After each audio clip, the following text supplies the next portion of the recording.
ಕಳ್ಳ ಮಾರ್ಗದಲ್ಲಿ ವಿಮೆ ಮಾಡಲು ಭಟ್ಕಳದಲ್ಲಿ ಸುಳ್ಳು ಮರಣ ದಾಖಲೆ ಪತ್ರ ಸೃಷ್ಟಿ ಮಾಡಿದ ಪ್ರಕರಣಕ್ಕೆ ಸಂಬಂಧಪಟ್ಟಂತೆ ಭಟ್ಕಳ ಪೊಲೀಸರು ಪ್ರಮುಖ ಆರೋಪಿ ಎಚ್.ವಿ. ಹರ್ಷವರ್ಧನ ಎಂಬಾತನನ್ನು ಬಂಧಿಸಿದ್ದಾರೆ.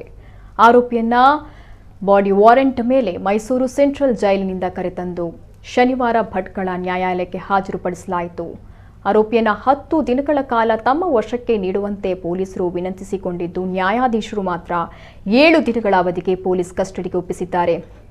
ಫೆಬ್ರವರಿ 5ರಂದು ಬೆಳಿಗ್ಗೆ 11 ಗಂಟೆಗೆ ಮತ್ತೆ ನ್ಯಾಯಾಲಯದ ಮುಂದೆ ಹಾಜರುಪಡಿಸುವಂತೆಯೂ ನ್ಯಾಯಾಧೀಶರು ಆದೇಶಿಸಿದ್ದಾರೆ.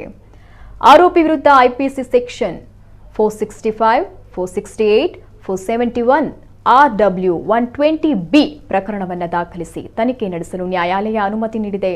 ಅಲ್ಲದೆ ಆತ ಸಲ್ಲಿಸಿರುವ ಜಾಮೀನು ಅರ್ಜಿಯನ್ನ ನ್ಯಾಯಾಲಯ ತಿರಸ್ಕಾರ ಮಾಡಿದೆ.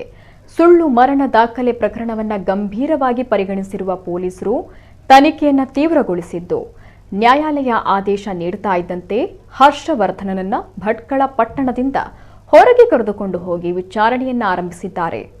ಹರ್ಷವರ್ಧನ ವಿಚಾರಣೆಯಿಂದ ಜಾಲಿ ಪಟ್ಟಣ ಪಂಚಾಯತ್ ಸುಳ್ಳು ದಾಖಲೆಯನ್ನ ಸೃಷ್ಟಿ ಪ್ರಕರಣದ ಹಿಂದೆ ಇರುವ ಕೈಗಳು ಬೆಳಕಿಗೆ ಬರುವ ನಿರೀಕ್ಷೆ ಇದೆ.